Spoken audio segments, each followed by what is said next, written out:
January 9th meeting of the Southern University Board of Supervisors is now called to order. On our agenda, we have a swearing in new board members. Should that follow the call to order and the roll call, Mr. William? Thank you. The Secretary, we need a roll call. Dr. Tarver. Here. Mr. Braxton. Here. Mr. Clayton. Here. Mr. Fondell. Here. Mr. Fraser. Here. Mr. Gaines. Here. Reverend Gant. Here. Mr. Hendricks. Here. Reverend Henry. Here. Mr. Hilliard. Here. Dr. Kelly. Here. Mr. McGee. Here. Mr. Small. Ms. Smith. Reverend Tolbert. Dr. Whitfield. Here.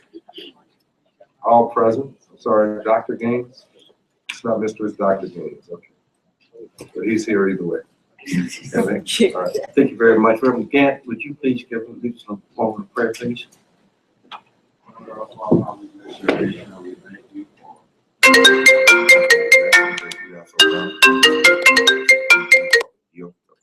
Life, health, and strength. We thank you for having allowed this board together again. Thank you for those who joined this board today. Thank you for their commitment to this university, willing to give up their time and their energy. Pray now for unity among this board, that we may touch and agree and be on one accord, that we may seek to do those things that are pleasing in your sight. Thank you for this Southern University. Thank you for all of our officers, our presidents, our chancellors, our student body, everyone who make up this Jaguar family, and pray, Lord, that this would be the greatest year that we've ever had. We know what the naysayers are saying, but they may mean for bad, but you can turn it into good. Bless now each of these efforts. In your son's name I pray. Amen. Thank you, Reverend Gant. We've come to this part of our agenda for the swearing in of board officers. For the general public, as you know, we elected a new chair and vice chair for the year 2015. In addition to that, more recently, you read in the newspaper, I'd later say it's yesterday, the addition of 5 new board members. We will also be sworn this morning. I want to ask if you would begin the installation, and we'll begin with the chairman and the vice chair.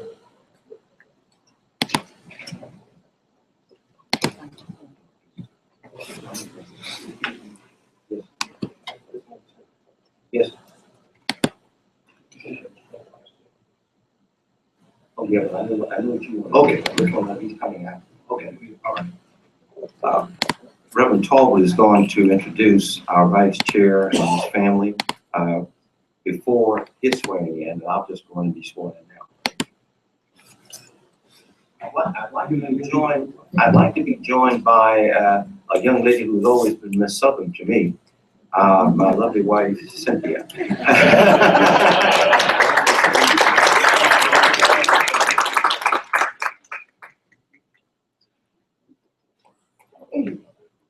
Happy New Year to you.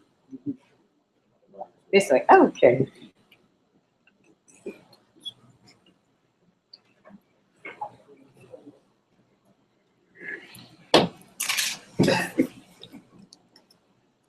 I want the ministers to know that I'm not trying to Do you find read an that? example.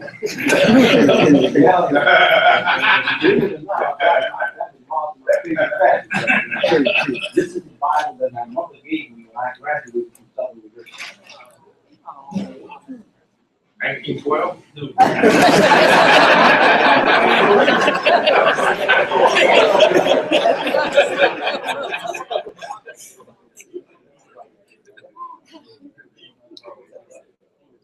I, Dr.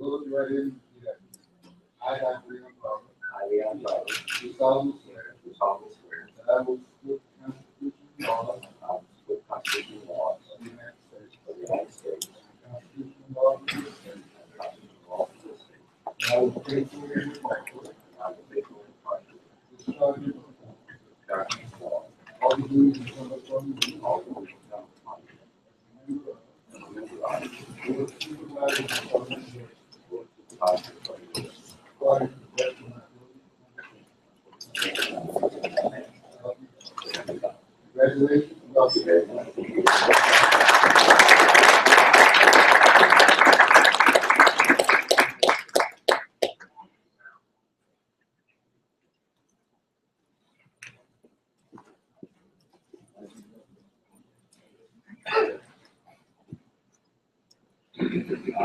Reverend Tolbert, he's on his way there. I want you to know that the only reason I'm proud of the Southern is that we have children who graduated from Southern University. Thank you. Okay, Mr. Chairman and members of the board, as the outgoing vice chairman, Mr. Braxton has asked that I would introduce his family and the person who will be swearing him in. I would like to ask that they would stand as their names are called. Miss Peggy Braxton, his wife, and if she would come forward inside the area. Also, his daughter is present, Brandy Braxton and Calvin Braxton Jr. standing there next. And also, I'm proud to say that another Southern graduate will swear Mr. Braxton in. She graduated from the Southern Law Center, Judge Layla Sylvester from the 10th Judicial District of Natchitoches. Welcome.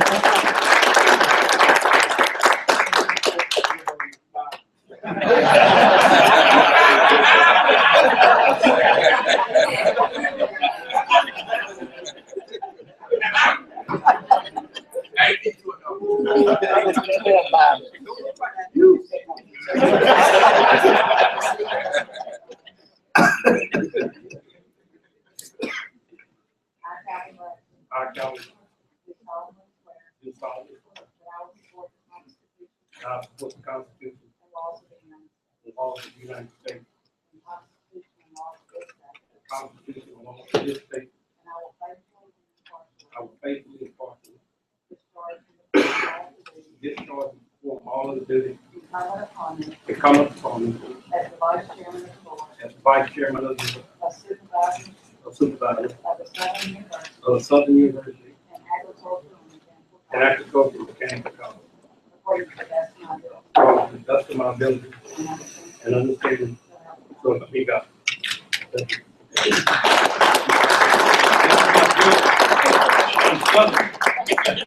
Anybody gonna think about it? Just put it right there. What do I need it? Well,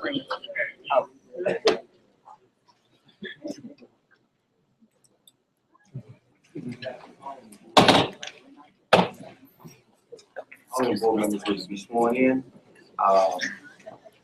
Dr. Gaines, where are you? Is there someone you want to introduce here with you? Who's what? Now he's a Southernite and she's a Grammarite. 50 years. Dr. Kermit Gaines, 50 years, please come on.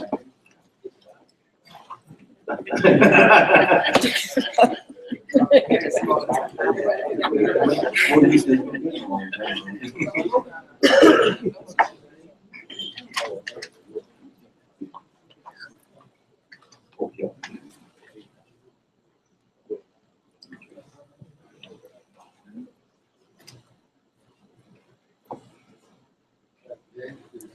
Hold up your right hand. I, Herman Gaines, Do solemnly swear do solemnly swear that I will support the Constitution that I will support the Constitution of the United States of the United States and the Constitution and the Constitution of this state. of the state, That I will faithfully and I will faithfully and impartially discharge partially discharge and all the duties all the duties incumbent upon me incumbent upon me as a member of as a member of the Board of Supervisors of the Board of Supervisors of the University, and according to the best according to the best of my ability and understanding. of my ability and understanding. Congratulations.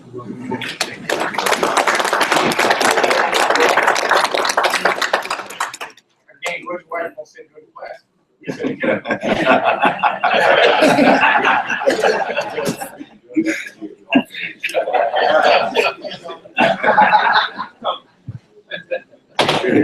Another Grammarite. Next, we have Reverend Donald Ray Henry. Well, I wanted to bring my wife, but she manages the bank. All the money comes from the truck. But I like my cousin to come up with. Yeah. gonna use the model in Bible.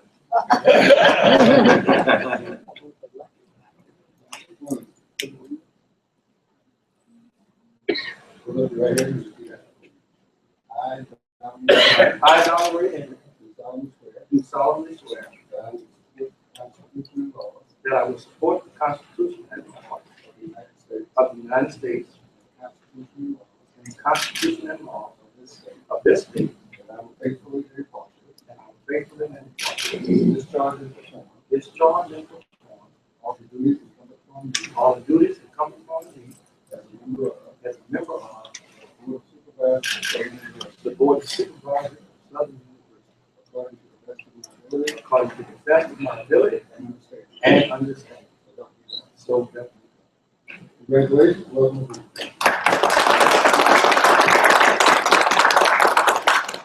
Next to be sworn in is Mr. Richard Hilliard of Shreveport.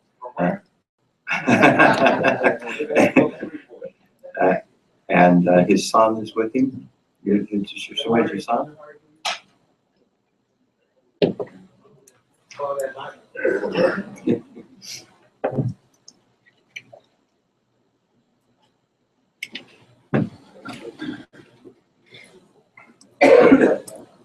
That's a future recruit.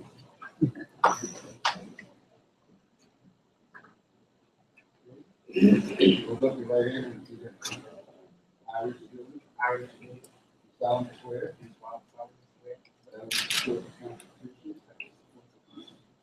of the United States and laws of the United States, and I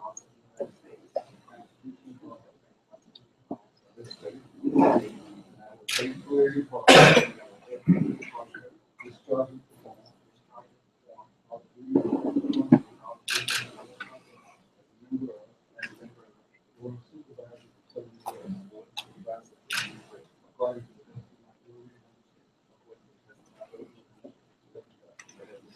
best of my ability.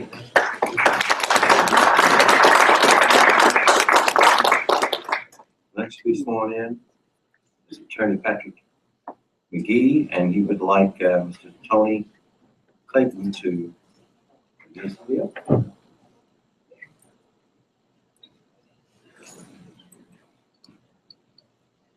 Glasses.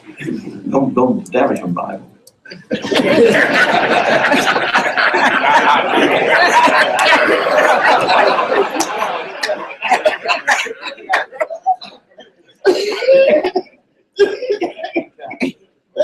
Left hand on Bible.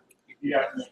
I, Patrick McGee, do solemnly swear that I will support the Constitution and laws of the United States and the Constitution and laws of this state.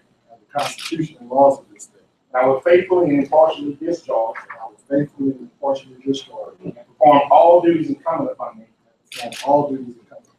as a member of the Board of Supervisors of Southern University, Agricultural and Mechanical College, Agricultural and mechanical college, according to the best of my ability according to the best of my ability and understanding. and understanding. So help me God. So help me God. Congratulations. Look, back. Agriculture, I think. I didn't go to Grambling. Last but not least, son of Southern, last appointee to the board, Dr. Ronnie Whitfield.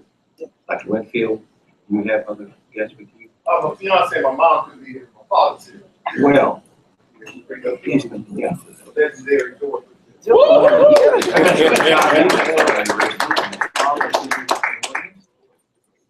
Wow. That's why I give my good look.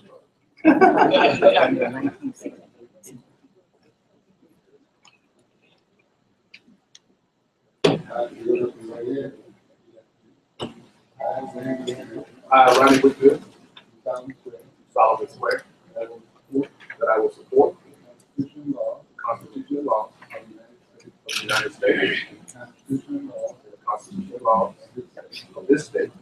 I will faithfully and impartially discharge and perform all the duties that are incumbent upon me as a member of the Board of Supervisor for Southern University. Agricultural mechanics college. According to the best of my ability and understanding. So help me God. Congratulations. Welcome.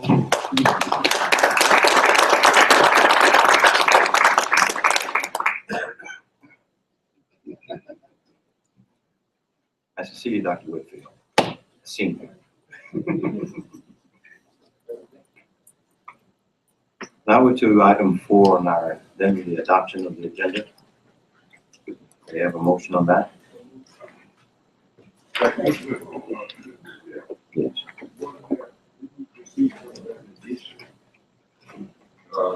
Through email, that was an addition, going to be added to the agenda. Is that not going to happen? Yes, it was. I mean, Yes, you. That was an item that I asked to be placed on the agenda, and I subsequently called the chair and asked for him to redact it, and then we'll take it up. What is your pleasure? It's been moved and seconded that we adopt the agenda stands. All those in favor? So, now it's time for public comment, section 5. Are there any of those in the audience who wish to speak at this time? And I see Dr. Miller. Good morning to all. My name is Tom Miller. I'm president of the SUBR Faculty Senate. And I'd like to begin by welcoming all members of the board back to the session, particularly those who are joining us for the first or the second time. And I'd like to say that the SUBR faculty, and I think the other campuses in our system would say the same, is among the finest anywhere in the state, and I'd say even beyond. I would urge all members, I'm extending an invitation to all members of the board to come and get to know our faculty, who we are, what we do. Anyone who would be interested, I'd be very happy to do what I could to arrange something whereby you could come and meet with our faculty, maybe at a college gathering and so on and so forth. But I think the better we get to know one another, the more we can accomplish together. And on that note, I'd like to say that I know the board is going to do a search committee, and I would like to encourage members of the board, when putting that committee together, to have to put the faculty to work. Have us on that board.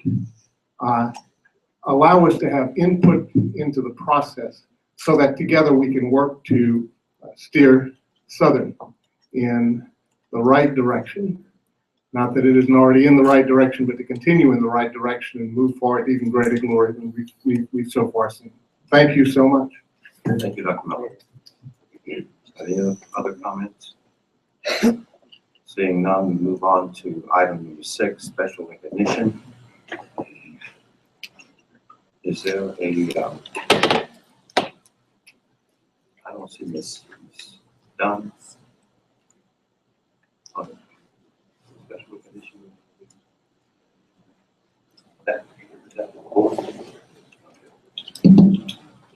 This item was placed on the agenda so that we might recognize former board members who served in the prior term and the prior chair and vice chair. Owing to the inclement weather and the timeliness of it all, many could not be here today, so we decided to postpone this item until our next board meeting in February, at which time we would expect to make presentations to each of our former board members, chair and vice chair. Thank you very much. Item 7, action items. A, minutes of the December meeting. What's your pleasure? Do I hear it? Is there a second? It's been moved and seconded that we approve the minutes of the previous meeting. All of those in favor? Opposed? Order. Item 7B, status on the presidential search committee. I may want to speak to that, and I think Mr. Clayton, since I know it was your motion that ordered the approved by the board, which suspended the work effort of the committee that was doing the presidential search.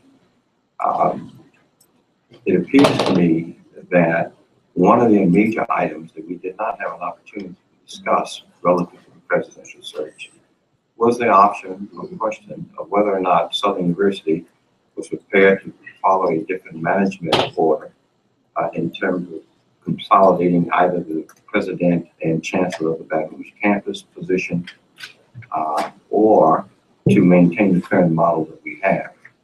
There's so many different issues arising, and none more critically than those associated with our budget deficits that are impending for the future.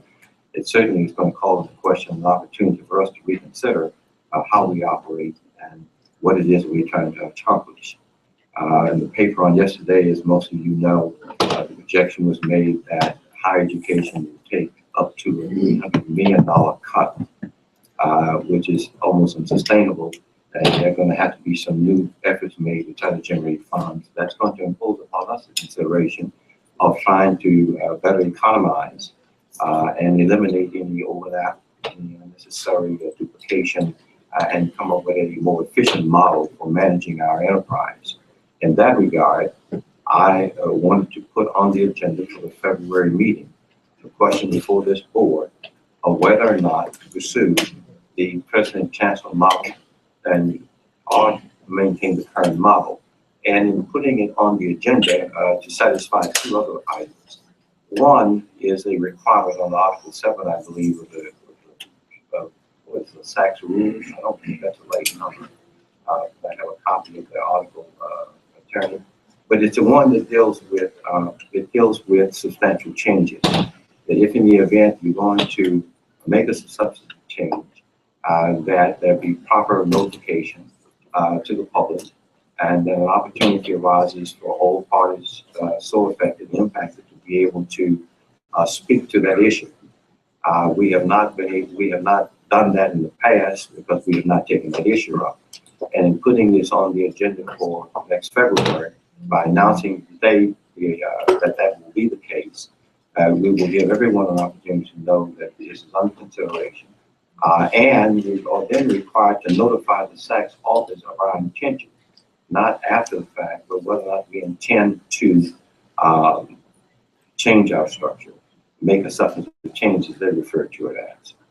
So that we aren't in violations of their rules and we don't find ourselves in conflict by making this announcement today and making that public to the Sachs office, the first of the week, Mr. President. That would be properly notifying them of our intent to consider this. If we do this or not, then we will certainly notify the office of what our response was. But at the same time, we will be able to say to them that we will afford every opportunity for the public at large and for the institution and the support system to consider the options that go with making it such a change. And we expect that in preparation for that meeting in February, our February board meeting, that we would have sufficient information sent to all the members of the board and made public so that there will be full consideration of what it is that we are considering and how we're talking about doing it. And we invite everyone to participate in that process. Yes. Mr. Chairman, question. From where we're going now, so at this point that I have clarity, the search as it is will stay in abeyance at this time, and we'll come with a discussion in February deciding which way we want to go. My question is, being that the president's contract is up on June 30th, and we also have 3 chancellors whose contracts are up June 30th.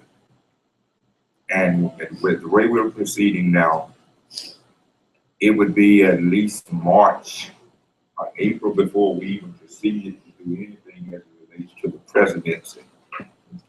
What are our plans as going forward with these positions? Because I think if we're going to be going that long in search, we need to have a plan. What are we going to do as it relates to filling those positions come June 30th? Well, that's certainly the next challenge for the board is to determine what that should be. But in that interim period of time, past the notifications, it's important to look at how each of those campuses are operating. And since all of that is contingent upon what we do with the president chancellor, I think that the idea of a contract with the president expiring shouldn't conflict with that, because the options of the board are several. And those are something we should discuss when we also have this discussion in February. And I think in February, we'll be answering all of these questions, because all of this will be able to come together at the same time. And we'll know what we're doing, and we can coordinate that, and there'll be public attention given and notification given. And I think that is important for us to consider too. So I don't see that we'll have a conflict. I think it's a matter of just moving rapidly along.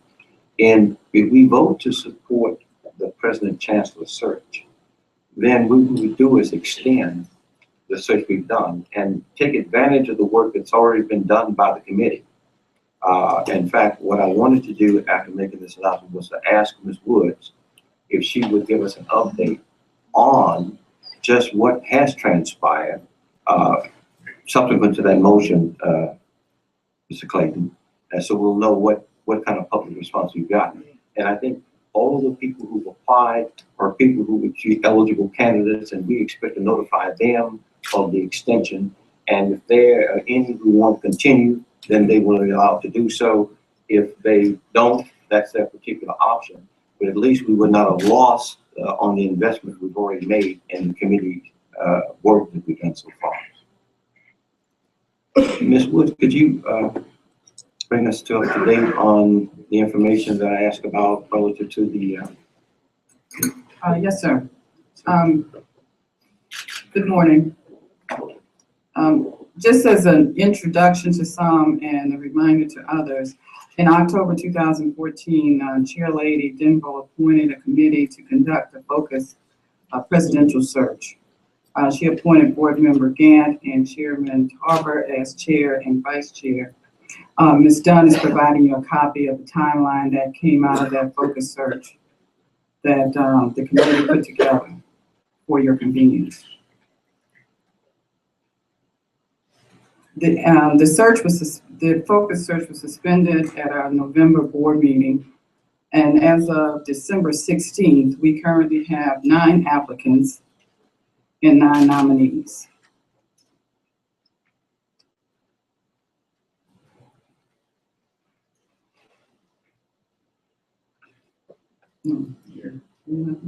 Yes, I'm sorry, but will you finish? Yes, sir. Okay, Mr. Clayton. Mr. President, the spirit and intent of the motion that was made in November encapsulated exactly what you just spoke of. And the fact that we have 5 new board members on this board, I think it's incumbent upon us as a body to have these folks inextricably intertwined in whatever decision we make.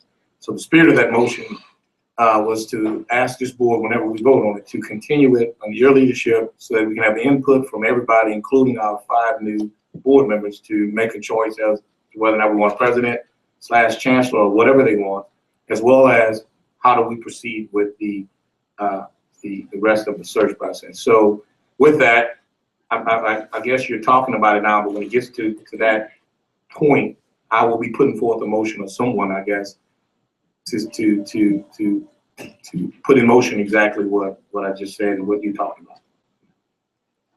Any other comment? Yes. Mr. Mondale. Chair.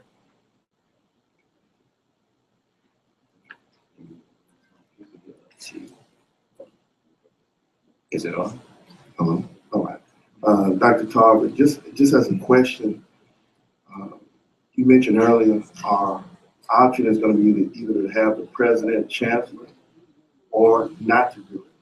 Are there any other options that are going to be put out here, not only for my benefit, but for the benefit of our new members also?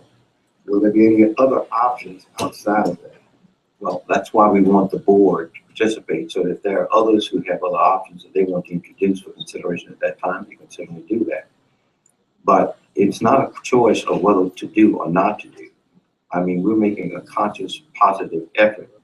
We're either going to vote and have a president chancellor, or we'll vote to do a separate, we'll maintain the model we have now. The model we have now is to maintain the chancellorship as we see it. But I'm hoping that the information that evolves in preparation for that meeting will enlighten us enough about our terrible circumstance to see what items we ought to be considering and to see what impacts our decision making. And there's none that's greater than what we face now in terms of the fiscal crisis that this state is facing.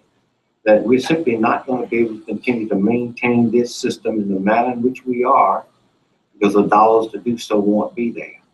And it's going to be incumbent upon us to think ahead of that for a new legislative session starting in April, which is going to be a short session this year. So there's not going to be a long timeline for this discussion to take place. And already there's some talk about making special tax effort and revenue generation effort, but we are limited in our ability to be able to raise revenue at this time. So unless the legislature does something to relieve us, to provide those additional dollars, we're going to be forced to do this, and we're going to have to think ahead to do it. Okay. Let's see, is there any, I didn't think any of the motion was really required at that point, because I thought we need some other dollars, but I think that should follow a decision by this board in February as to whether or not how much money we need, what the advertising period is going to be. And I suspect it's going to be really to kind of pick up where we left off. If we replicate that, the costs will be, we will contain that cost, and by doing it ourselves as opposed to with outside consultants, we've already saved the money, and we kept it within our means to respond to this urgency. Now, having said that, we can move on to the next item, which is item 7C, approval of personal action on positions greater than 60,000. What's your pleasure?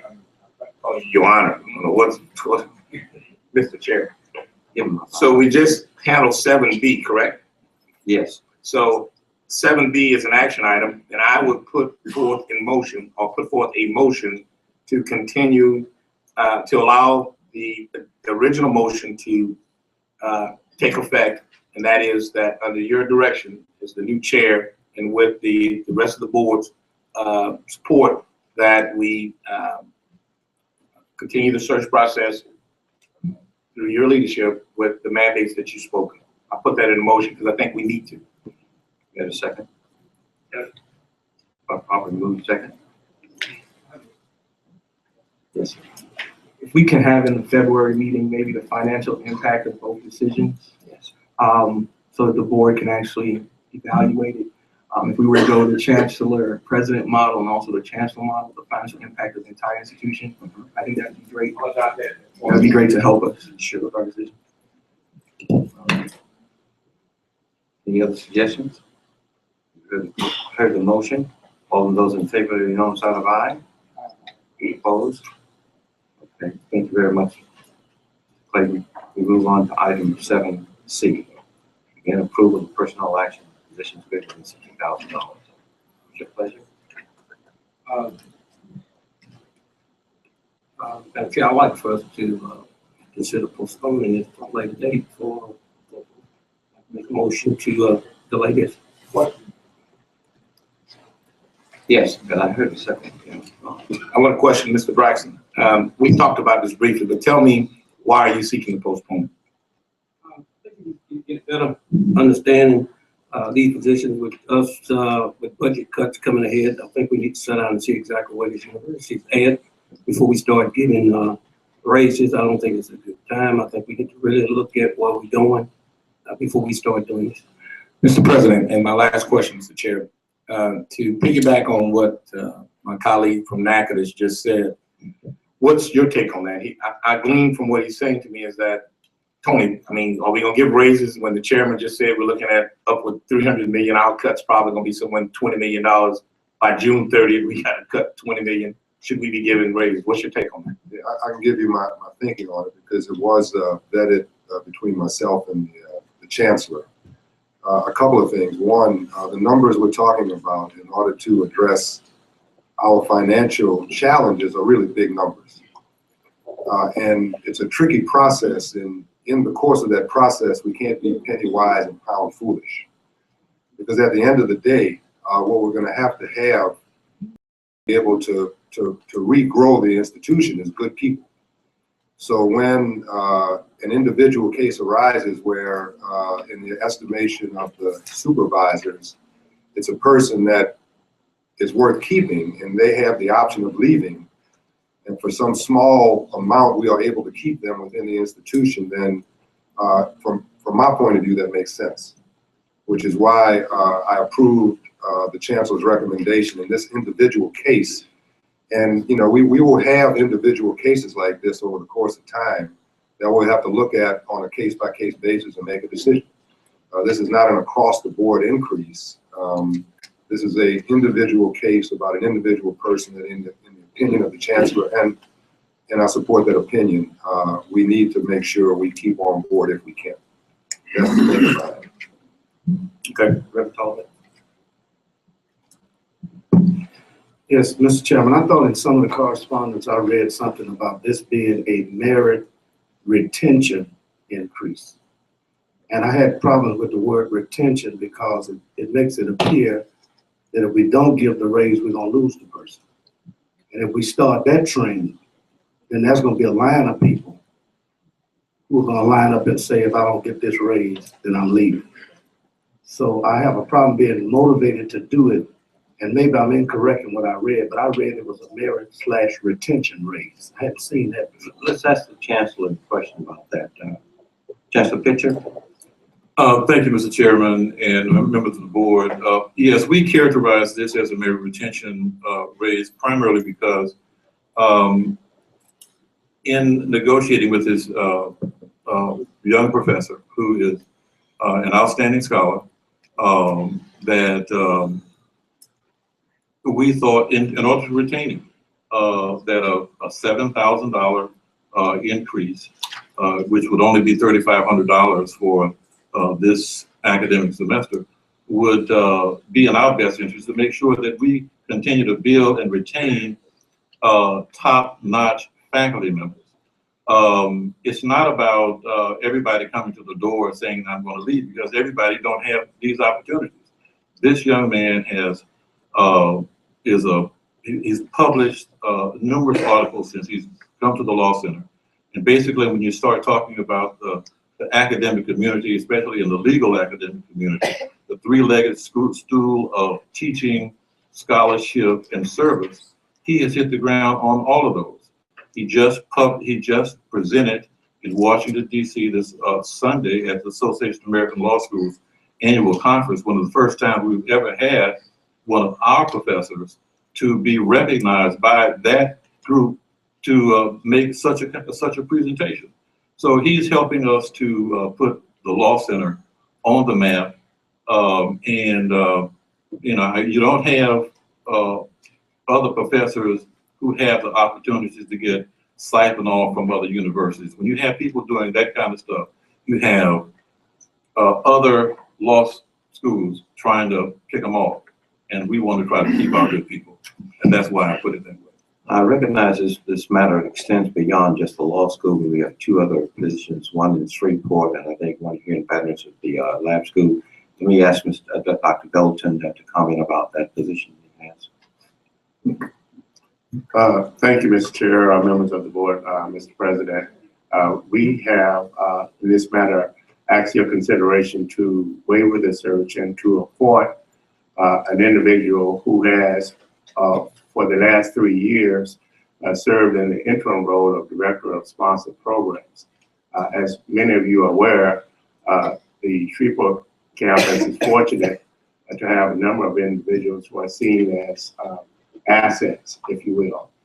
This individual is definitely one of those individuals. Just this year, mind you, she either directly or in part contributed to bringing as much as $3 million to the Southern University Shreveport campus. She has, she brings outstanding leadership to the facilitation and management of grants on the Shreveport campus. And we are just acknowledging her and trying to bring some stability, if you will, to that role. And so we are asking for a minimal increase of $1,700 to move her from an interim to a permanent position, such that we have recommended, namely the Director of Sponsored Programs. Any question of Dr. Belton? If not, I'd like to ask Chancellor Penn concerning the lab school. I believe that's item there. Who's you? You won't go that far?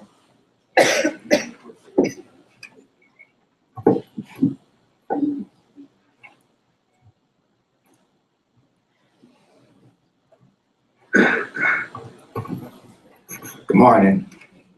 The position that we have for the laboratory school, this individual is actually being made director of the virtual school. And right now we have approximately 580 students enrolled in the virtual school. The person who was working prior to this individual left, and it's an outstanding situation here because of the fact that we started up this virtual school and it has grown in the last year up to 580 students. We need a director for that school. So what we are trying to do here is to get to appoint a permanent director. I'm looking at the form, and the person already works at the lab school, but we are moving her from the position that she's in to become the permanent director. And the virtual school is definitely a win-win for the university. In fact, we have 125 students on the waiting list to try to get into the virtual school. Yes. I'm sorry, I didn't. Yeah, I'll recognize you. Could you use your mic, please? There we go. We can't hear you when you say Chancellor, what will occur with her, with the existing position that she's currently in? Well, at this point, we would probably have to replace it, but I will talk with the principal because nothing has been submitted to me at this point. It's not a position that you can do both. I wouldn't think so, not with 580 students. I'm sorry, but you didn't see the Dr. Gant, Reverend Gant, once you can come. Yes, sir. Mr. Chair, isn't there a motion on the floor? He is there. No, there's a discussion on the floor. Isn't that, there's not a motion on? Yes, Mr. Oh, I'm sorry, he made a motion. Did we get a second on it? That was a second on it. I have one more question. Well, I'll let him make his question. I won't make a subject. I'll let him. Question, Chair? Yes. Dr. Belton, on the individual that you're proposing from Susler, is most of that person's salary on grants now, or it comes from the general budget? Yes, actually, of the 65,000 of the total salary, only $10,000 will be derived from the general fund. So we only added 1,700 to 10,000 general fund. Yes, Gotcha. the Okay. $10,000 would be the total allocation from the general fund. Okay, that makes a big difference. Now, before you do that, that was a comment that you started with Mr. Clayton. Yeah, thank you, Chair. My only point is, you know, I've been here, I don't know how long, but I've heard the chancellors stand up, and I think they should, and they should fight for their faculty members to get raises. Here's the problem. I'm the current finance chair, and I've worked closely with you, Mr. President. You and Mr. Appleton have educated me a lot on this budget. So in about less than 90 days, we'll be coming to you guys asking you to cut probably $15 million from this university. And am I way off with that, Mr. President? Under the current numbers? Sort of. So if you got to cut 15 million, and Mr. Chancellor Pitcher, there's some folks, I was reading somewhere, they're working in law schools that are taking 30% cuts to keep their law schools open. Am I correct with that? Yes, that's what I told you the other day. Right, so I didn't want to quote you on it. So the fact that you told me that, and then there's some people that I know that are voluntarily teaching classes over there not being paid. I just think we send a message that if you're gonna fire or cut people in less than 90 days, and you're gonna give folks raises, some folks, Reverend Henry, ought to say to themselves, I'm gonna bleed a little bit for the team. So when you come in here, and I know you should do that as chancellors, but I think we should do it, having owing a fiduciary duty to the system and the taxpayers. I think we ought to look at this real closely, and I think Mr. Braxton is spot on, and let's just wait till we really look at the numbers here, because I'm telling you, I've seen them, we're in trouble, serious trouble. And 7,000 here, 1,700 here, Reverend Talbot, that adds up in my household. We on limited budget, but that money adds up at the end of the year. If I can make a clarifying point, because half of what you say is True. Is a point of, well, in this sense, you're right. We have a $15 million problem, right? But we're not going to be able to cut our way out of that problem. It's going to have to be a combination of efficiencies, but also investments and opportunities to create revenue. But Mr. President, Mr. Clayton, please. And you have great examples here. In the case of the lab school, you know, these 500 students bring in how much revenue? Probably, I don't have the exact number with me, but you probably looking at $600,000, and you know, if you cut this position, you know, in my mind, you're being penny wise and pound foolish, because we're going to have to invest in revenue opportunities in order to solve this $15 million problem. You're looking at a $1,700 investment in Shreveport, and you know, she's bringing in $3 million worth of grants. And then at the law school, you have a scholar here who you can build a program around and a reputation around, in an environment where, you know, law schools are real challenges right now in terms of the demographics and the market. So, you know, if we go into this situation with the attitude that, you know, cutting is the only way to solve the problem, the fact of the matter is we can't cut $50 million out of this budget and continue to survive. We have to look at the revenue side of it, and we have to look at investment opportunities in order to be able to generate the revenue to solve the long-term problems. I just wanted to give the whole picture. Let me see if I can clarify this for us. It seems as if we're throwing everything into one bag and trying to make decisions about three things that aren't necessarily equal to each other, that just happen to be similar. On the area of accountability, it seems to me that we ought to be looking at these separately, because they are worthy of being viewed separately for their work, their value, and the contributions that they're making, rather than to try to deal with this question as a single item on the agenda.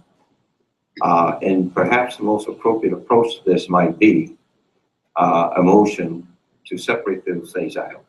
So the board members then want to vote on each of those items separately. One can feel secure in their vote in doing so. That's I said a substitute motion, and I think I just heard a substitute motion from someone. Dr. Kelly, was there a second? I second. A second. Okay. It's been moved and seconded that there's a division of the question and that we separate those three items to be voted on separately. Shall we take first? I don't have the list here. Oh, here we are. Okay, I have it here. Here we are. Yeah, the first item to be voted on is the one for the Director of Office Sponsored Programs at Sussman. I will move for approval. It's been moved and seconded that we approve this. Those in favor? Those opposed? One, the roll call. Oh, Mr. President. Okay, on the Sussman position, Dr. Tarver? Yes. Mr. Braxton? Yes. Mr. Fraser? Yes. Dr. Gaines? Yes. Reverend Yes. Hendricks? No. Reverend Henry? No. Mr. Hilliard? Dr. Kelly? Yes. Mr. Gee? No. Mr. Small? Yes. Ms. Smith? Yes. Reverend Tolbert? Dr. Whitfield? It's 1, 2, 3, 4, 5, 6, 7, 8, 9 yeas. Passes.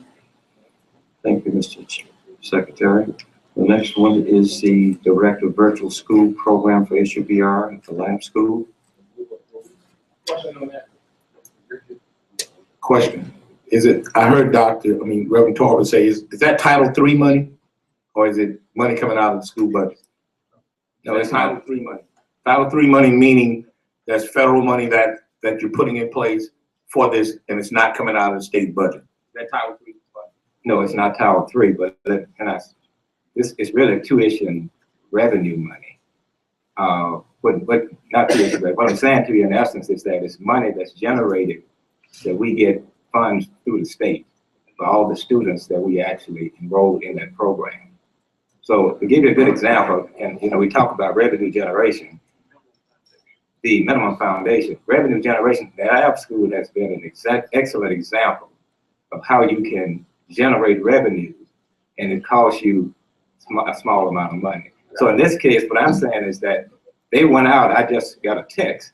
The total amount is like 2.9 million, but you got some costs in there involved. So I was given a net figure, but this is an example of how we can actually, not necessarily cut our way out, but generate revenue based on small expenditures and really come out successful. I think we have a motion on the floor. Is there a second? Yes.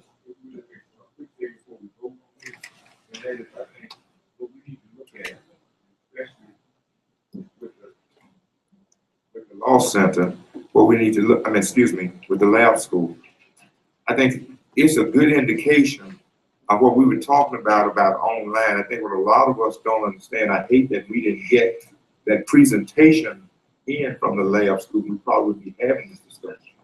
Is that the fact of the matter, when I came on this board 3 years ago, the law center was in the red. They were talking about shutting, like you said, the law center, the lab school, they were talking about shutting it down and everything. But the great turnaround has come about because of many people who homeschool their children across the state now are using our lab school. So that's why this position is so important. We have a waiting list now of better than 600 students for the lab school. So that's why it's incumbent upon us to approve this position.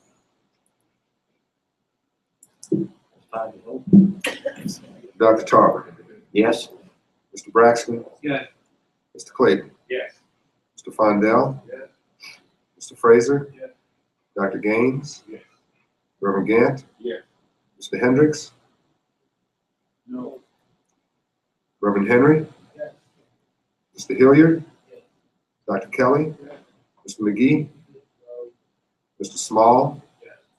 Ms. Smith. Yes. Reverend Tolbert. Yes. Dr. Whitfield. Yes. That passes.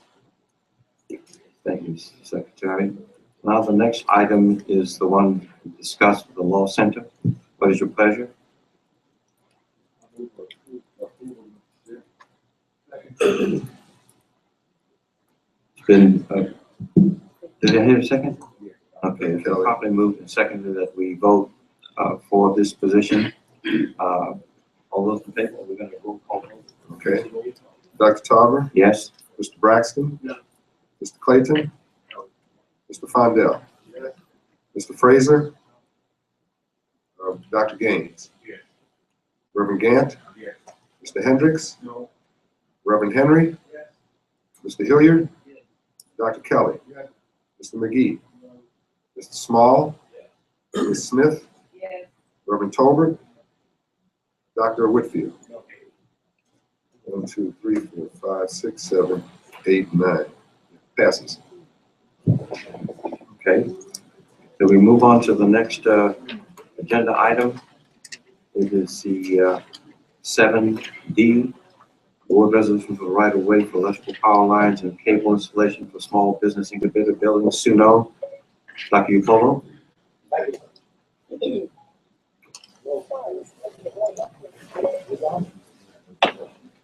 Hello. Okay, thank you.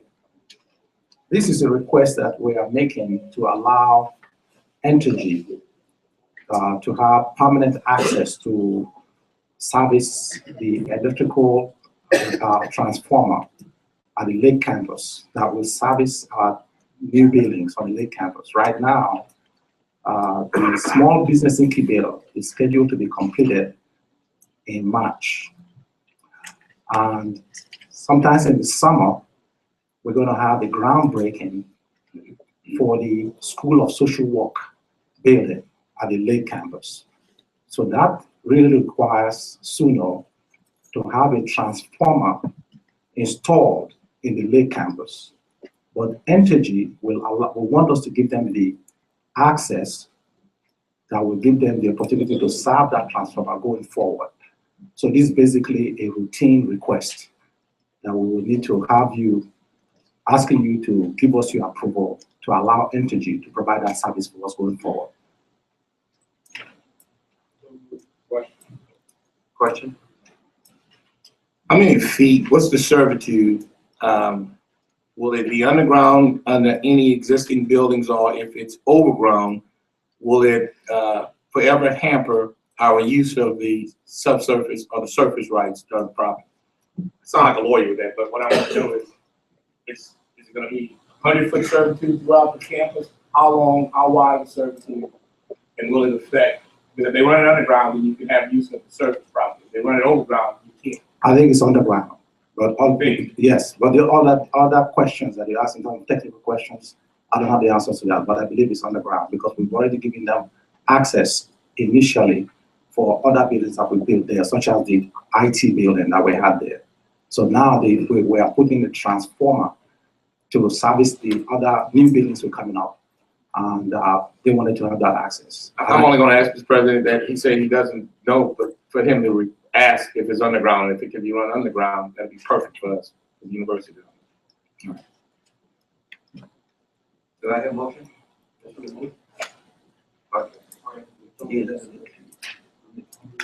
It's been popular in second that we approve this item.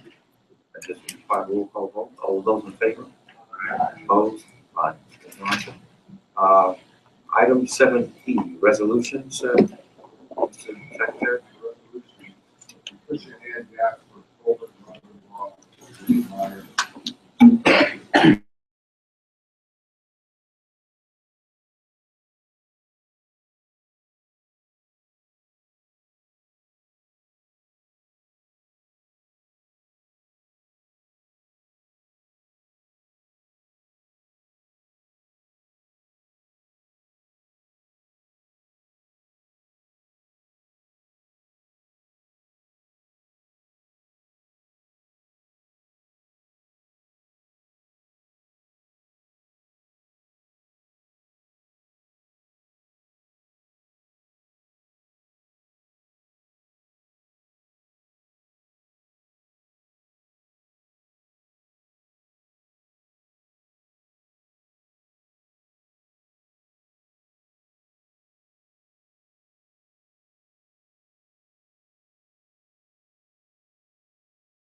total expenses were 40% of what was budgeted and approved by this.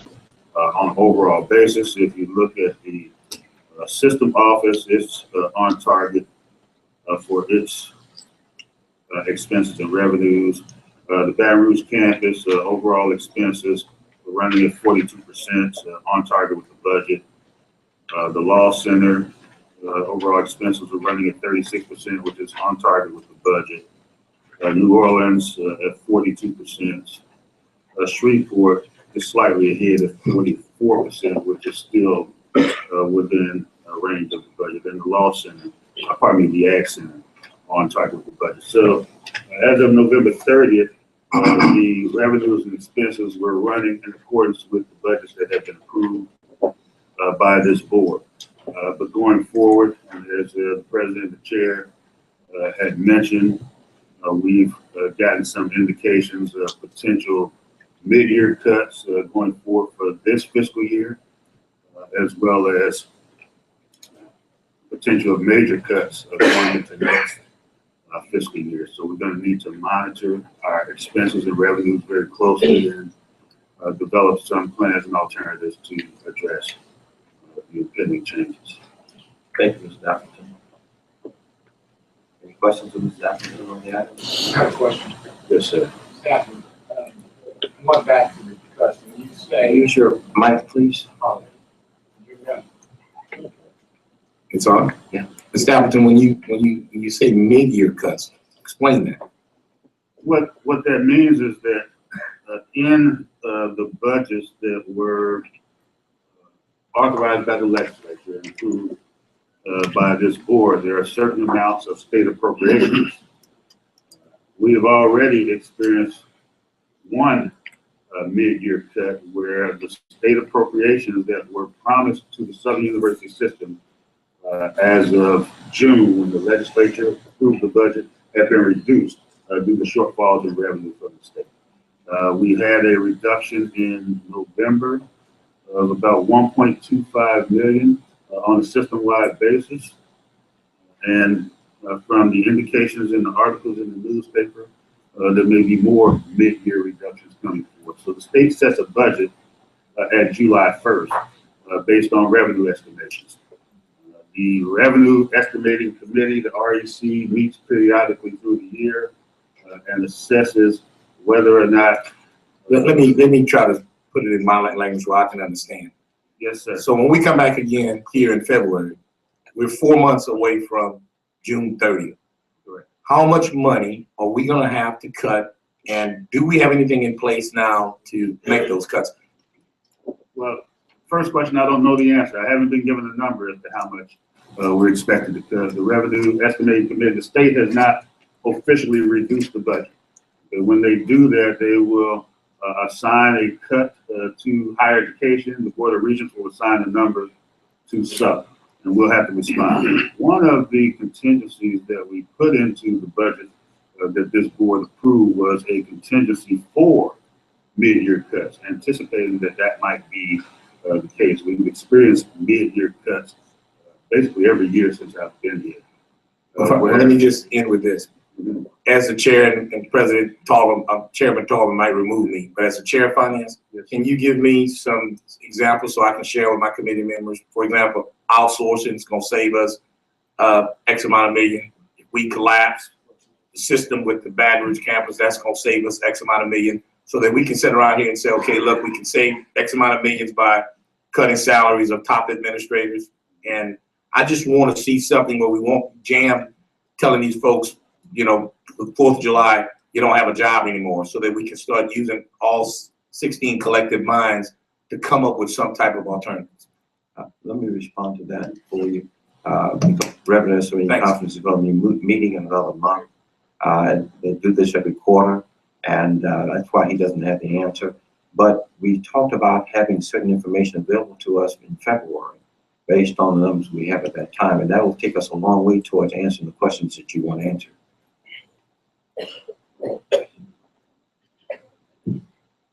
Just to add, this year versus next year. For this year, we have built in a 5% contingency in anticipation of a mid-year cut. So as long as that cut doesn't exceed the amount we've already reserved, we should be okay for this year. The bigger issues are for next year, and I think that's really what you're asking about. Okay. Thank you very much. Can we move to the next item, 8B, presentation of the 125-year-long celebration, Second Memorial Act, and is that, yes, Dr. Adele Brown? Good morning, Chair. Is this, how long is this presentation, Mr. Dr. Brown? Based on our discussion, Chairman, we will make it 7.5 minutes. How many? 7.5. 7.5 minutes? 7.5. Well, I thought that was a long version. You don't have an executive version? It's about 2 minutes? Mr. Chair, Yes, sir. thank you very much. Good morning.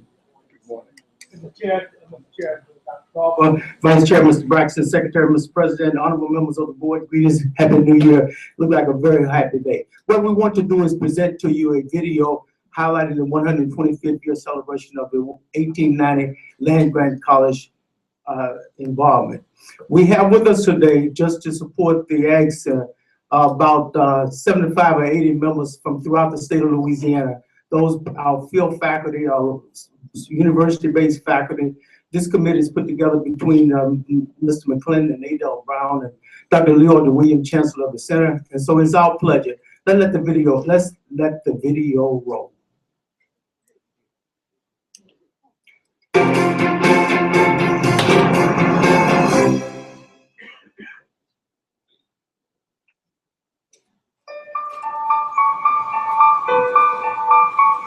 It's the news Tyrese wanted. He's going to college. Not just any college, but the state university near the town where his grandparents live. He's always had a dream of going to college, but because he was an average student, he wasn't sure he would be accepted, and money was a factor. But this letter was proof that he was on his way to fulfilling his dream of becoming a veterinarian. Dr. Tyrese Williams. It sounds good. This letter is good news for him and for his mother and younger brother and sister. He's the first to go to college. Tyrese isn't the only one getting such a letter. Thousands more, just like him, are getting similar correspondence all over the country. These acceptance letters get these future students closer to social and economic mobility, making them proud, contributing citizens, and giving them the chance of making their mark in the world. Although he doesn't know it, Tyrese and others can thank Justin Smith Morrill for their opportunities. Morrill didn't have the chance to attend college, and he wanted to make sure no other child was denied such an opportunity. After many attempts to move the country toward a better educational system, in 1862, the United States Congress finally passed and President Lincoln signed into law what has become known as the Morrill Act. The Morrill Act granted each state the proceeds from the sale of public land that could be used to establish colleges designed to teach agriculture, military tactics, and the mechanical arts, as well as classical studies. This way, members of the working class could obtain a liberal and practical education. These were colleges accessible to all, but especially to the sons of toil.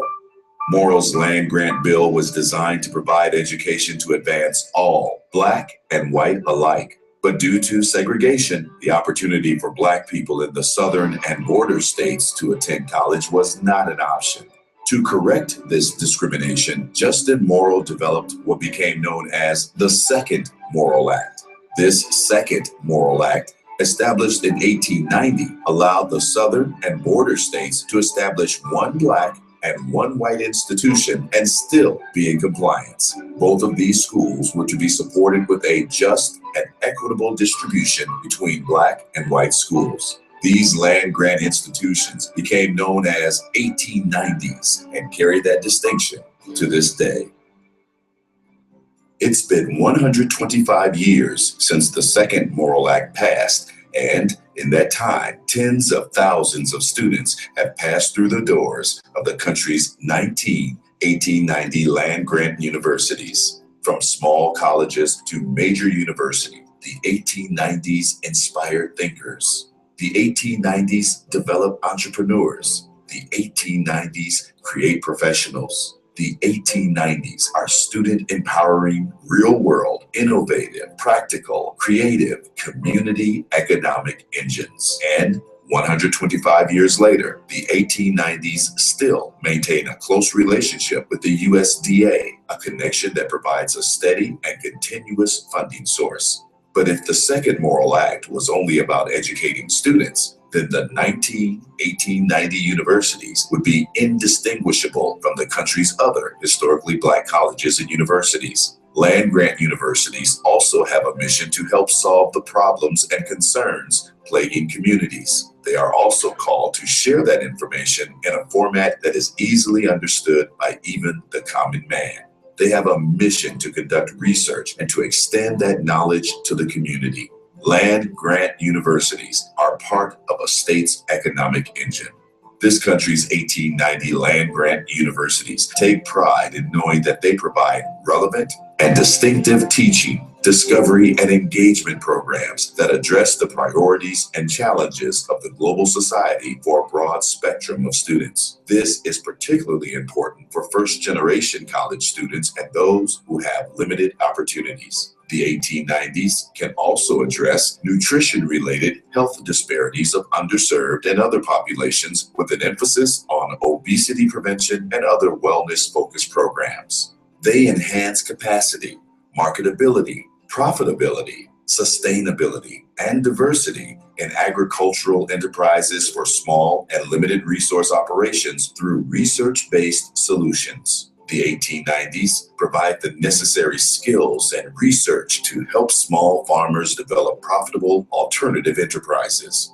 They engage youth, especially those with limited resources, in leadership development and in programs and activities that enhance their understanding and interest in science, technology, engineering, and math when planning their education and careers. While pursuing higher education, the 1890s institutions also want to make sure these young people are actively involved in programs that will enhance their self-esteem, build self-confidence, and provide positive social and physical activities. They offer heightened opportunities for students to significantly enhance the resilience of individuals, families, and communities for upward social and economic mobility and personal satisfaction. Through the cooperative extension model, these colleges and universities can provide programs to develop and expand national and international access to sufficient, safe, and nutritious food, as well as ensure that this knowledge is passed on. The 1890s can engage individuals and communities in environmental stewardship and in the sustainability, management, and enhancement of natural resources. They can also conduct cutting-edge research to generate new knowledge and solutions to major challenges in the food, agricultural, and related sciences, answering the questions that help move our citizens forward. Yes, we have our place, and we are proud to continue to provide solutions and innovations to address global priority issues. We recognize our historical significance as land-grant universities.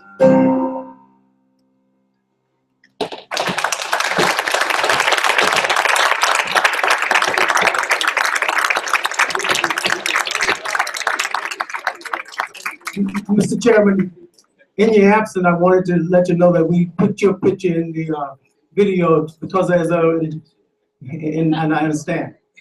Thank you very much. Before you, each one, you will have a pin. We will encourage you to wear it for the year 2015. We appreciate you very much. Thank you, Dr. Brown. The next agenda item is 8C, priority projects updates by campuses. So at this point,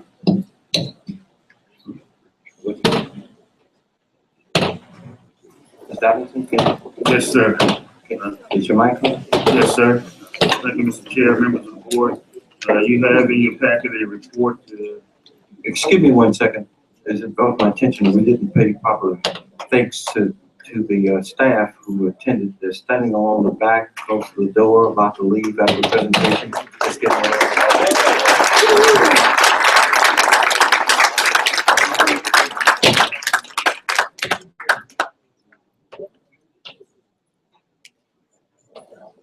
I'm sorry for the interruption. Yes, sir. You have in your packet a report that gives highlights on major projects on the various campuses. Just to touch on a few, we're moving forward with the project for the mini dome to address some of the fire and safety code issues. The library renovations are in the final stages of completion.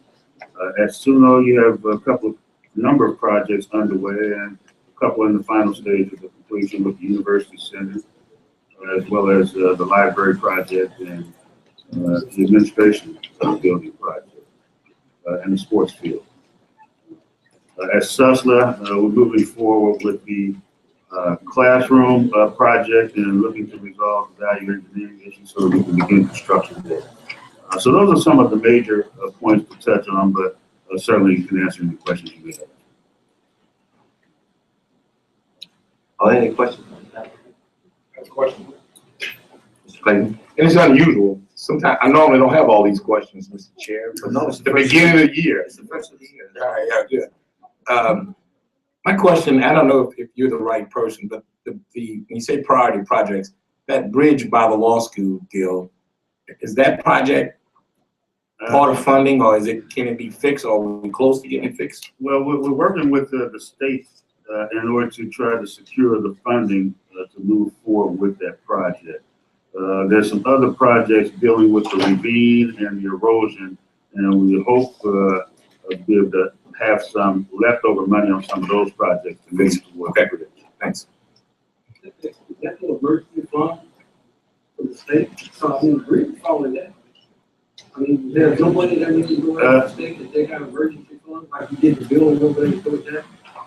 Did they ask for, I mean, you want to know what we ask, but I mean, it's a absolute. Okay.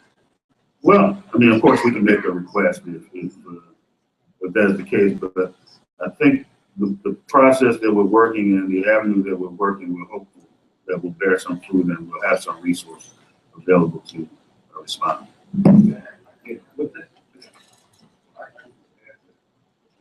These emergency funds are hard to get a hold of, and we just used one of our cards to fix the bridge back to the dormitory. We got an emergency award of emergency funds to do that. So we sort of take them as often as we can to fix as much as we can as fast as we can. I tell you what, there's a state representative in the back who I believe is here. I think the timing was perfect. Representative James, welcome, thank you. And you can take that back to your colleagues. All right. Yes. Project and see the applicant, see where we are and see if we can request a fund and where we are on that specific project. Certainly we can make a request to the interim emergency board if that's the desire of this board. I think as the president said, those funds are not guaranteed. We think we have a way to be able to use some of the leftover funds on some of the existing projects to move into that. But we can give an update to the board, I think is your question. My only concern is that we wait until we find out what's left over from the other projects, that project, that may just sit there for another 6 months. I understand. And so I would like a request be made. That's fine, and it doesn't require a vote to do that. I mean, when we have an emergency on campus, it seems to me that the person in charge of the campus ought to be communicating with you about talking to the respective authorities in order to see just where we are. And those don't require board approval to approach it, be able to tell us and keep us informed on what's happened. So if we have to take an action, we're in a position to do so. But if we have to make a request to the IEB, the interim emergency board, for emergency funding, that would require the approval of this board. Yeah, no. Thank you very much, Mr. Appleton.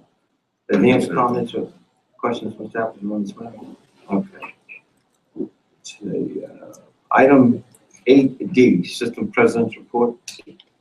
Thank you, Mr. Chair. First, let me recognize the presentation from the Ag Center. I spoke at the convocation a couple of days ago, and they really do a really great job, and are our ambassadors throughout the state. They have extension or technical assistance workers, I think, in every parish in the state, is that right? Either directly or indirectly. And it's just a great group, and they do a great job, and I didn't bother to say that while they were here because I said it 2 days ago, but I just wanted to let the board know that. And then second, I'm going to be very brief with my report because the conversation that you have started at this meeting today really is mostly my report. This is going to be an important month between now and the next board meeting for the Southern system and its institutions. You heard conversations about a structural deficit at our main campus, which means we're spending more money than we take in every year. You've heard about the state budget issues, which means that there will be some level of additional cut We don't know what it's going to be, but it's going to be a big issue in this upcoming legislative session. The session will start in April, which means that we have to, between now and then, get ready for a really arduous process to try to not only defend higher education in the budget process, but also make sure we defend Southern within the higher education arena within the budget process. That means that between now and then, we have to put together a cohesive, unified message, I think. We have big policy questions to address and deal with, like structure, like how to put together the leadership team that will bring us some credibility through the budget process and the legislature. What efficiencies to look at in terms of saving money, but also what investment we have to force ourselves to make in order to generate revenue so that we can have something to work with after this process is done. So over the course of the next month, I hate to put this in the category of no good deed goes unpunished, but for the new board members, we'll be working with the chair to bring you up to speed as fast as we possibly can and get ourselves ready for what will be a great challenge in this session of the legislature. Yes. Any questions about Dr. Mason? Yes. Not a question, but just a statement, Mr. Chair. We sit here today and we do all this deep talking and all that, but one thing that I trust that we won't find ourselves in a position this year that we were in last year, where we were in disarray, and between the legislators, the Black Caucus, and us, and what we were asking for. I think that's one thing, Mr. President, we need to make sure between you and the chair that the information is disseminated to the board members, that we are all down there asking for the same thing. And I think that's the biggest thing, that we need some cohesiveness on what we're doing. But the other thing that I do want to say, and especially to our new board members, you hear a lot of talk today with, we cry. I guess the difference in me, I see a glass that's half full, and all I'm hearing today is glass that are half empty. This is a battle that we've had to fight. It's not anything new to us. And I guess the thing that gets me, we come here talking about it now, but 3 months from now, some same folks talk about it, forget about it. I think we got, and Mr. President, that's why I totally agree. When you said, when you talk about cutting, it's one thing to cut, but what are you getting? What kind of bang are you getting for the dollar? And I just think as a board that we will not just come to these meetings, we cannot cut our ways out of it. But then what other things can we do? What can we, and I think one of the things, we have to put some load back on our people, because I had just a call with the president yesterday, and I think one of our biggest problems still is that we've got to get our people to understand is that how we respond to these students when they come here. Because at the end of the day, unless we're able to attract students in here, that's going to be the difference. I appreciate the article that you sent, and it makes sense, several of those things that make sense, but I just want to say to board members, all of us, let's come here positive and look at the positive, and let's not come here with all the doom and the gloom, but because we know if we listen to everybody say this school would have been on this bluff for 100 years, but we have the responsibility to make sure it's stay another 100. Thank you. Thank you again.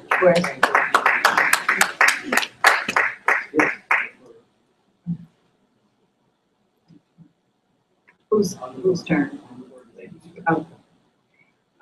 Question, and I'm not sure who I'm supposed to direct it to, but I would like to again suggest that we do an update or get some kind of report on the feasibility study for the total salaries with Southern University's employees and the faculty and staff, because we are still getting raises, and I do realize that we do need them, but we do have some people who are in dire need of some kind of raise or some kind of salary adjustment. So that's one question. And the second question is, how does the enrollment look for our spring semester? On the first question, I don't know that Lester is here, but we are working through some data and looking at some companies that could help us get a handle in a cost-effective way on our salary administration and structure, right? Because I think you're right. At the end of the day, when I talk about what things we have to invest in, one of the things we have to make an extra effort to invest in is our people. Because it's been 5 years now, most of them haven't had any salary increases. The staff has been cut drastically, so they're all doing 3 or 4 jobs for the same salaries they had 5 years ago. So we know that that is something that has to be addressed, and that's going to be one of those big questions we have to ask about how to free up some money to make those investments. And we're working on the details with Lester as the VP for Human Resources right now. And then on the second question, Flanders McClinton will speak to that when he gets to his report. Okay.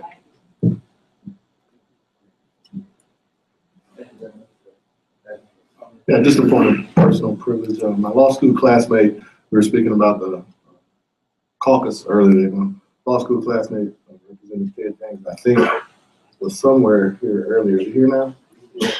Okay. Hey, Ted, could you, Ted and I were talking about establishing relationships between, or continuing relationships between this board and the Black Caucus, and he's come at 9 o'clock and has sat through the entire meeting, taking a keen interest in what we're doing here.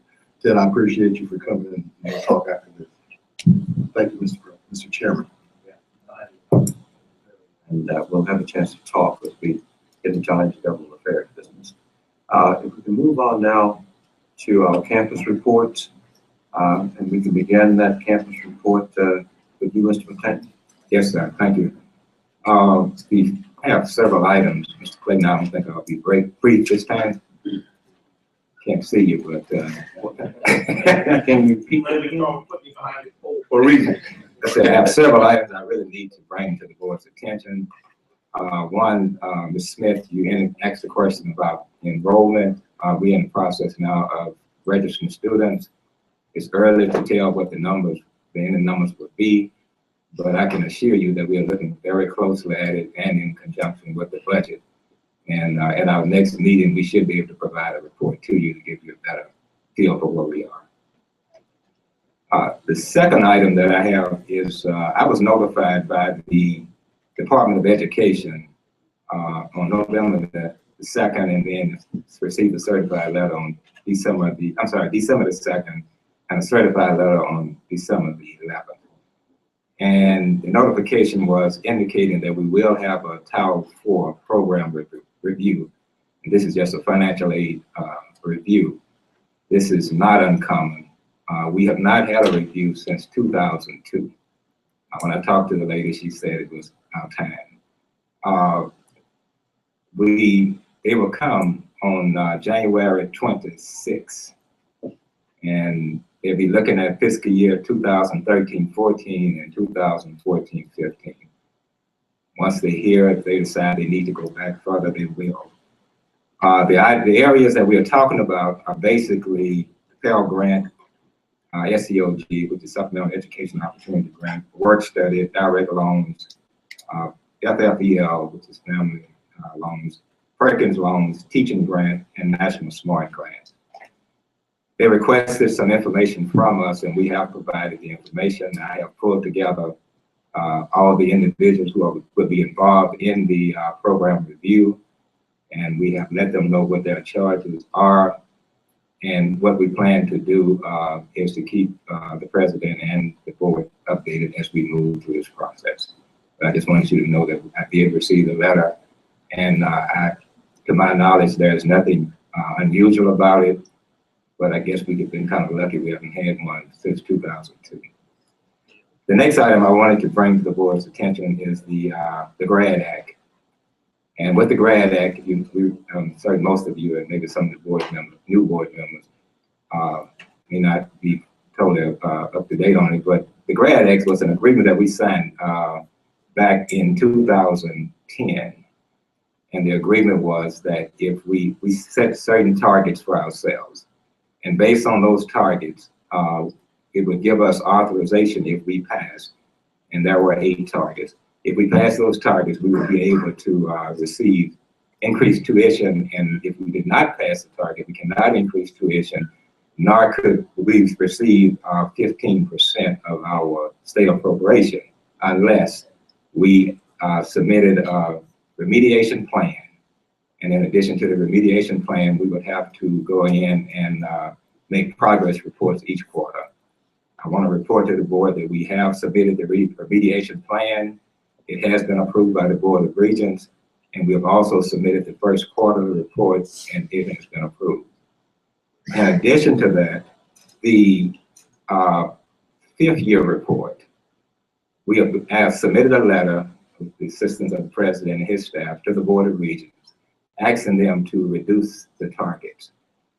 We believe that when the targets were set, they were set too high.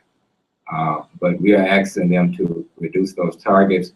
But the good news also is the fact that the last data that we have shows that our targets are ticked up instead of downward. And we think that's a positive because in the past it had been going down, now we are going up, but we didn't go up quite enough to pass the, we don't think we're going to pass the GRAD Act. So the 2 items we are asking that we adjust the targets are first to 2nd year retention and 1st to 3rd year retention. And, you know, if you need a more detailed report, I can provide that maybe at the next board meeting, but I just wanted to bring that out and give you the status of it and bring it to your attention. I have a question on that item. When we approved the budgets submitted for next year, we anticipated the passage of the GRAD Act in this coming year? When we submitted the budget, we haven't submitted, let me try to explain the budget that we submitted. The budget for higher education that was submitted was only a document that we include the actuals for the prior year. We have not submitted a budget for the 2015-16 fiscal year. Let me see if I can simplify it more. We were projecting a shortfall for next fiscal year of about $8 million for the Baton campus. Right, between 3 to 8 million, depending on what that okay. That 3 to 8 million, did it also anticipate a reduction? Or would you say that this failure of the GRAD Act reduction to follow would be on top of the $8 million? When we developed the spreadsheet for the 8 million, 3 to 8 million, we did different scenarios.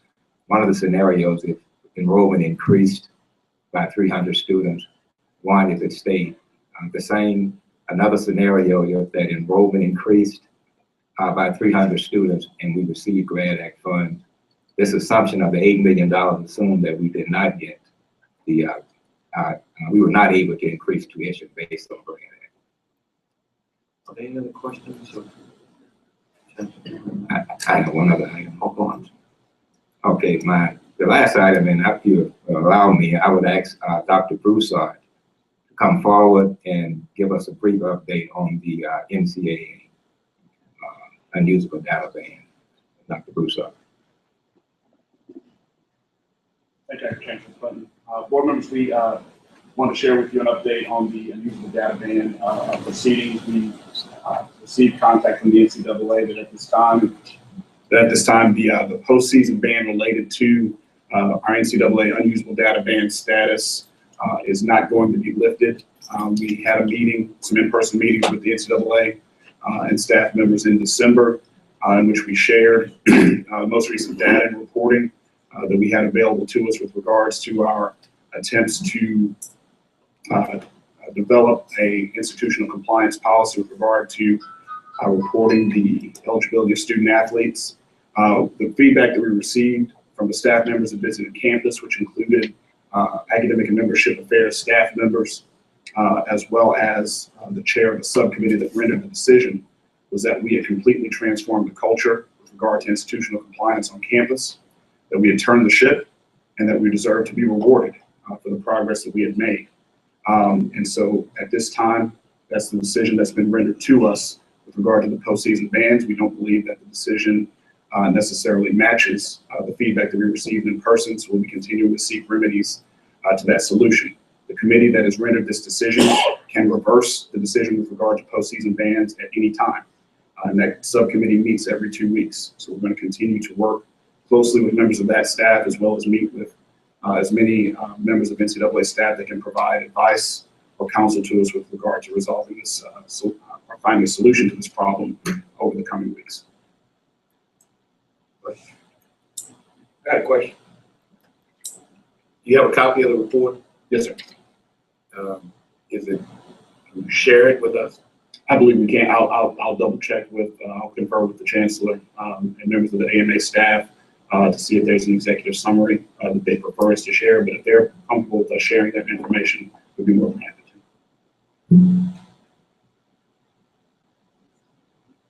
Thank you, Dr. That's all I have. Thank you, Chair. Dr. Yubolo? Thank you, sir. Just as a quick answer to the question that Honorable Tony Clayton asked earlier, and I've shared it with him. I've confirmed that the right-of-way is underground to the lake campus. And also the length is 70 feet, 75 feet by 8 feet. So we are okay on that. But as also to respond to the question that Ms. Smith asked regarding our enrollment, we don't have the total number at this point. We're still in the process, but I'm not quite excited or happy where we are in terms of even where we are at this point without any final numbers. And I want to take this opportunity to bring to a major concern of mine to this body in terms of in my view, a not so good public policy that was adopted by the state of Louisiana years ago before we got here, dealing with the admission process. As of fall of 2014, SUNO was required by the Board of Regents to no longer admit students to SUNO that will need any type of remedial need. That was Ms. Smith. All the effort that you've been doing with me at Emit High School, leading to almost zero success in admitting students from Emit High School. Kids has to come to me with full credentials of having no need for any kind of help in English or maths. And I've asked my staff to do an internal study at SUNO. The proper time, Mr. Chairman, if you give me the opportunity, I can come and give you guys a presentation as to the impact that the bad policy is having on HBCUs, particularly SUNO, in the state here, and to show you how this policy is driving our kids to neighboring states. This is something in addition to the financial problems that we face. If, as many of you have said, if we have an enrollment issue dealt with, our finances will be almost taken care of. You have more kids in your class, they will pay their tuition, you can get more finances to deal with other issues. This is something that we have to tackle straight on and head on. Otherwise, we will continue to see the demise of HBCUs, Grambling, South SUNO, and SUBR, but particularly I'm concerned about SUNO at this point. I want to show you why it is important that we need to take it on as a challenge to deal with it. Now, having said that, at the end of another issue, at the end of last year, SUNO led the way in coming up with, we had a community discussion in New Orleans with the police in addressing the black male police interaction at SUNO, and it went very well. And I think we did send information to board members at that time. And that's my report. Thank you. Could you be prepared to make a presentation to us at the next board meeting on the item you talked about before this? The impact of the grad activities you talk about on your campus, the admission standards and all those policies? Yes, I will be. And the implications for SUB on the campus. You can do that for next board meeting. Yes, I can. Okay, fine. Yes. Recommendations. Mr. Fondell is suggesting that if you can include in that any recommendations, alternate suggestions that might help to improve the situation, give us a different course of action. Chair. Okay. Yes, Mr. Clayton. Dr. Polo, I would ask that you respectfully add this component to it. This morning, President Obama issued that the White House will bring before the Congress a bill to make all junior or community college free tuition. As I listened to it this morning, I thought like you thought. I think that kills HBCUs because geographically you start keeping kids in their own state. I think the president is wrong on this one, but I would like to hear what we think collectively as a board at one point, and then ask Dr. Polo to give us a feedback, because if that's the case, and I think you no longer draw folks from other, folks gonna go to wherever the community colleges are in the area. But you guys are smarter than me. I think that's devastating. I'm, for one, gonna ask my congressman to vote against it. But I wanna know collectively as a board, I don't know if you're aware of this, he just issued it this morning, but I think it's juxtaposed right against some of the issues that you both talked about. Add a little bit to it, because I think you're dead on. And I don't know the details of the president's proposal, but just in Louisiana, the effect of the policies that Dr. Polo is talking about is specifically designed to drive students into community college.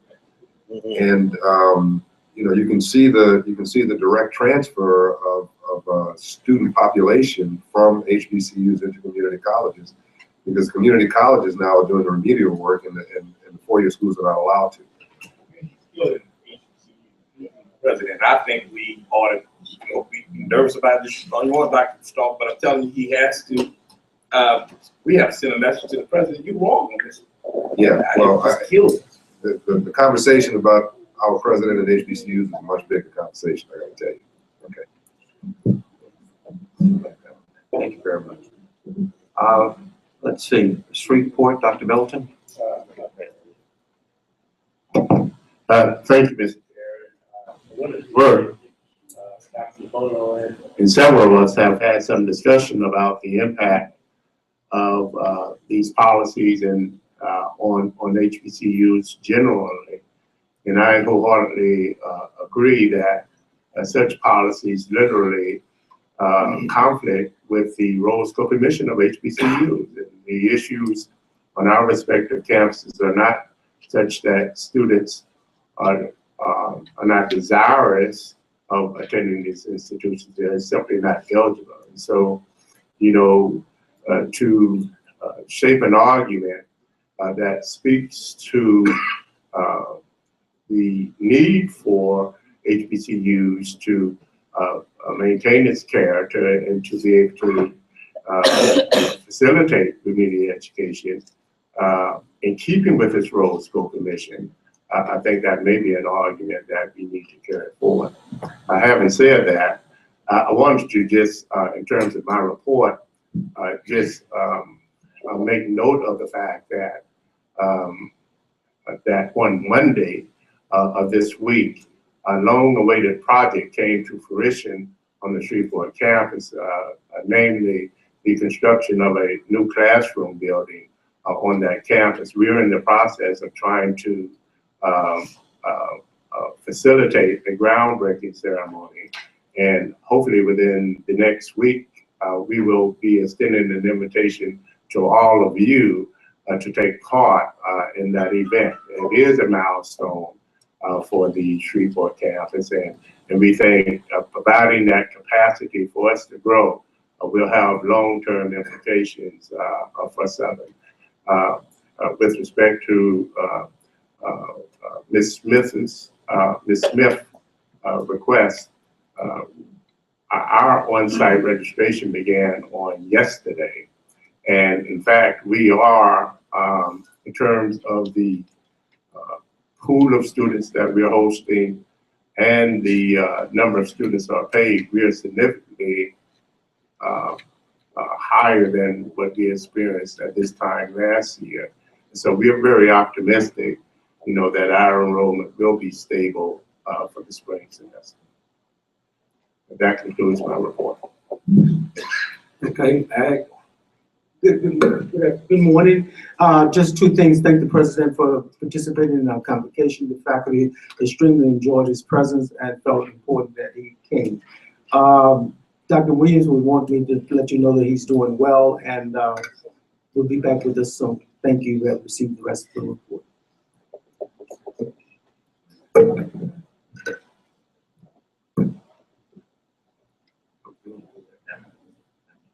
Please go on, Chancellor.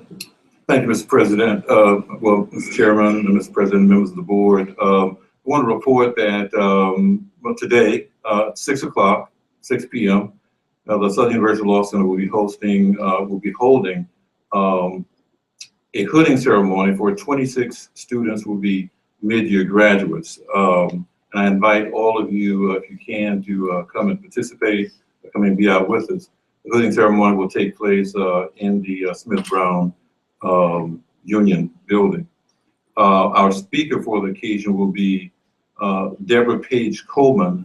Ms. Coleman is a 1988 graduate of the Law Center, and she is Group Vice President and Associate General Counsel at Macy's Incorporated.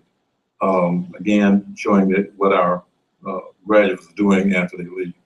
Also, I want to let the board know that Claire Babineau-Fontenot, a 1986 graduate of Southern University Law Center, will be our speaker for our May graduation. And Claire Babineau-Fontenot is Senior Vice President and Chief Tax Officer for Walmart Incorporated. Again, highlighting some of the people that's graduated from the Law Center. Also, just bringing the board up to date, the Law Center is going through we have two successive accreditation site visits coming up, February 2nd through 5th. We'll be going through compliance certification with SACS. We'll have a pre-visit on January 21st and 22nd by Dr. Melvin Johnson, who is chairing the site visit from SACS. Dr. Johnson is the former Vice President of Tennessee State. Also, we'll have a site visit for our ABA accreditation coming up in March 15th through 18th. And so back to back, we'll be under the microscope from both of those units, and we expect to fare well in both of those. And that's my report. Thank you so much. Any questions of Chancellor Pitcher? If not, we can move on to the next item of business. I believe you wanted to make some introductions, President. What I neglected to introduce the system cabinet to the new board members. I'll just do that now if it's okay with you all. You met Kevin Appleton, who is the Vice President for Finance and Business. Next to him is Dr. Monique Guillory, who is the Vice President for Academic and Student Affairs. In the back is Vice President for Human Resources, Lester Pusho. And next to him is Ms. Michelle Hill, who is in charge of our online enrollment center. And Tony Moore, I mean. Is Tony here? Sorry, Tony. Yeah, that was wishful thinking, I'm sorry. Is Tony Moore here? And of course, General Counsel to the board and system is Ms. Woods, yes, Tracy Woods. Thank you, Mr. Chair. I also want I knew it. I want to take a moment to say thank you to Ms. Woods and Ms. Ebola Bates and Ms. Cheryl Dunn. I don't see her, but she's over to my left. They've done a wonderful job in helping us to fill in for two of our colleagues in the board's office who are absent.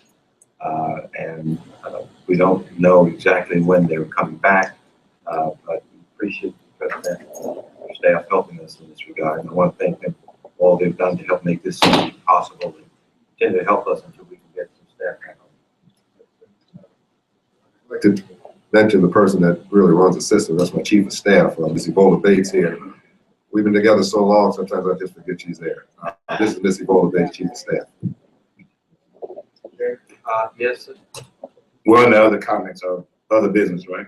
Yes. It seems like you get nervous when I have a question, Mr. Chair, but No, I can't see you.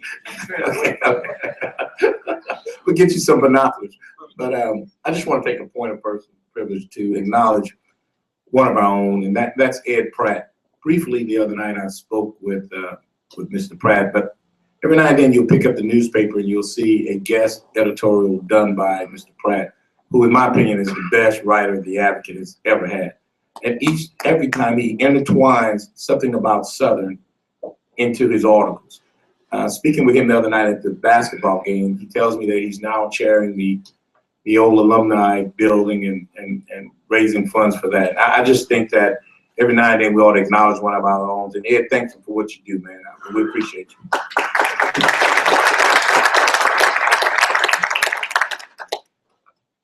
Again, if we have the moment to do so, and because he's still here, and I think it's so critical and important that we improve our communications with the legislature, I'd like to ask Representative James if he would come up and say a few words to us, because I'm sure he's going to hear much of this discussion on our behalf over the course of this coming session. Thank you, Mr. Chairman. Thank you, Mr. Chairman and President. I want to congratulate the 5 new members of the board. 2 of you I know extremely well, and the other 3 I look forward to getting to know. But we have some trying issues as a system. I don't have to reiterate the issues that we have going on with our state. But most importantly, to your comments, Reverend Gant, about us operating with a spirit of optimism. I agree with you there. And when you spoke about the fight, it's the same fight we've been fighting for a while, but we just can't continue to fight the same way. I was so excited to hear conversations about the GRAD Act. I have made it my business to look at certain changes to the GRAD Act this upcoming session. I've already had conversations with Dr. Mason about that. I'm texting now about what I just learned from Dr. Yapolo about the issues that will affect Suno. So there are a lot of issues that we need to address, and we can't address them with you guys meeting here and us meeting down at the Capitol and not making sure that they be intertwined more than we do. Because the Black Caucus, we have been a line of defense for Southern University, and we continue to do so. But we have other members of the legislature that are friends of Southern that are outside the caucus, and they're watching as well, and they're making sure that they do and assist us in always preserving and protecting Southern. But what I want to see is a more fluid relationship with legislators and the board, and putting together a strategic plan to address some of the issues. I'm a 2-time graduate of this institution. I've been an adjunct professor here. I'm on the board of the Alumni Federation. My parents met here. I met my fiance at homecoming here, so my life is Southern University. And I look forward to working with you guys to always improve our system so all of the students have the opportunities that I have. Thank you. Thank you very much. If we have no other business, we move to item number 10, stand opposition. Stand adjourned. I will have a schedule out to you soon on our next board meeting in the next 7